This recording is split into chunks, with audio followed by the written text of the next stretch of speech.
Résumé détaillé de la lettre 2 à Lucilius par Sénèque. Dans cette deuxième lettre à Lucilius, Sénèque traite de deux sujets principaux, l'agitation des voyages incessants et l'importance de la lecture assidue et ciblée.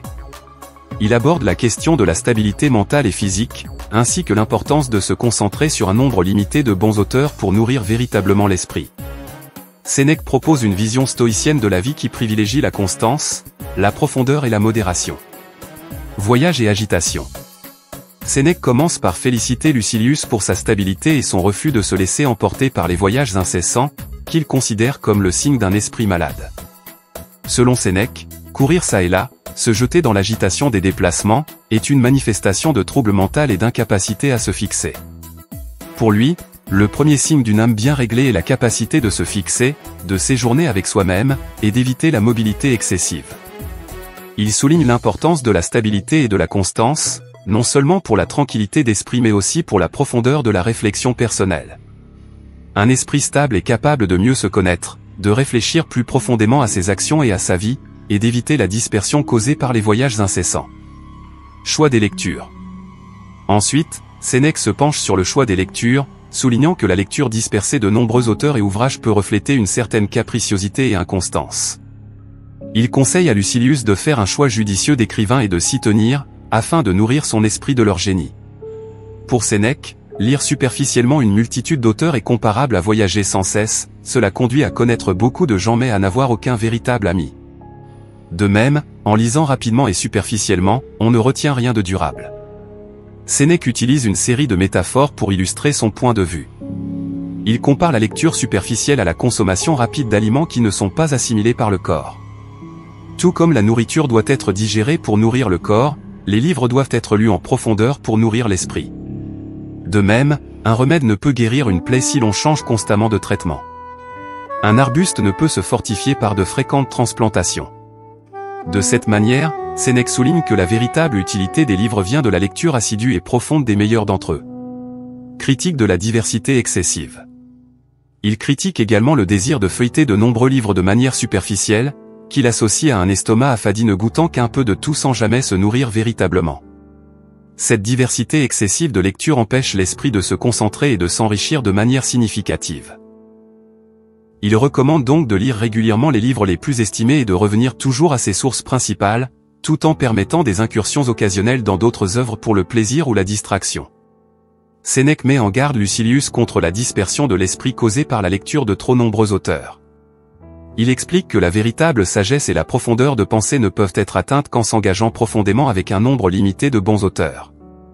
Cela permet de s'immerger pleinement dans leurs idées et de les assimiler véritablement. Faire provision de sagesse. Sénèque conseille à Lucilius de faire chaque jour provision de sagesse pour se préparer à affronter la pauvreté, la mort et d'autres fléaux. Il propose de choisir une pensée parmi les nombreuses pages lues chaque jour, et de la méditer profondément pour la bien digérer. Sénèque applique lui-même ce principe, en s'emparant chaque jour d'une pensée unique, qu'il considère comme un butin précieux. Il explique qu'il adopte cette pratique non seulement pour s'enrichir intellectuellement mais aussi pour se préparer à affronter les difficultés de la vie. Sénèque insiste sur l'importance de choisir des pensées profondes et significatives à méditer chaque jour, car cela permet de renforcer l'esprit et de développer une résilience face aux épreuves. Exemple d'Épicure. Sénèque cite une pensée d'Épicure qu'il a trouvée particulièrement éclairante, la belle chose que le contentement dans la pauvreté. Sénèque explique que la pauvreté cesse d'être un problème lorsqu'on en est content. Pour lui, la véritable pauvreté n'est pas d'avoir peu, mais de désirer plus. Il critique ceux qui, malgré leur richesse, vivent dans l'insatisfaction et l'envie constante des biens d'autrui, n'évaluant leur richesse qu'à l'aune de leurs désirs non satisfaits. Sénèque utilise cette citation pour illustrer son point de vue sur le contentement et la richesse. Il explique que la véritable richesse ne réside pas dans l'accumulation de biens matériels, mais dans la capacité à être satisfait de ce que l'on a. Ceux qui désirent toujours plus sont, selon lui, les véritables pauvres, car ils ne trouvent jamais la paix et la satisfaction. Mesure de la richesse. La lettre se termine par une réflexion sur la mesure de la richesse. Sénèque définit la richesse comme étant d'abord ce qui est nécessaire, puis ce dont on se contente. Cette vision stoïcienne valorise la modération et le contentement, et critique l'avidité et l'insatisfaction. Pour Sénèque, la véritable richesse est une question de perception et de satisfaction intérieure. Il considère que ceux qui sont capables de se contenter de peu sont les véritables riches, car ils ne sont pas esclaves de leurs désirs et trouvent la paix intérieure dans la simplicité et la modération. Conclusion. En conclusion, la lettre 2 de Sénèque à Lucilius offre des conseils profonds et pratiques sur la gestion de son temps et de ses lectures, l'importance de la stabilité et de la constance, et la valeur du contentement face à la pauvreté.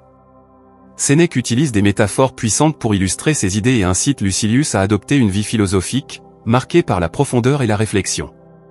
Ses enseignements sont non seulement applicables à son époque, mais résonnent également avec les défis de la vie moderne, faisant de cette lettre un guide intemporel pour une vie équilibrée et satisfaisante. Sénèque met l'accent sur l'importance de la stabilité, de la concentration et de la profondeur dans tous les aspects de la vie. Il conseille à Lucilius de se fixer, d'éviter les voyages incessants, et de choisir soigneusement ses lectures pour nourrir véritablement son esprit. Il insiste sur la valeur de la constance et de la modération, et critique la dispersion de l'esprit causée par la lecture superficielle de nombreux auteurs. En suivant les conseils de Sénèque, Lucilius peut espérer atteindre une vie plus équilibrée, plus satisfaisante et plus philosophique. Les enseignements de Sénèque sur la gestion du temps, la lecture et le contentement sont des principes intemporels qui peuvent aider chacun à vivre de manière plus réfléchie et intentionnelle. Merci à tous d'avoir regardé cette vidéo. Votre soutien est précieux pour nous. N'oubliez pas de vous abonner à notre chaîne Stoïcisme Vision pour ne rien manquer de nos contenus inspirants. Partagez vos avis en commentaire, vos retours sont essentiels pour nous améliorer. À bientôt pour une nouvelle dose de sagesse stoïcienne.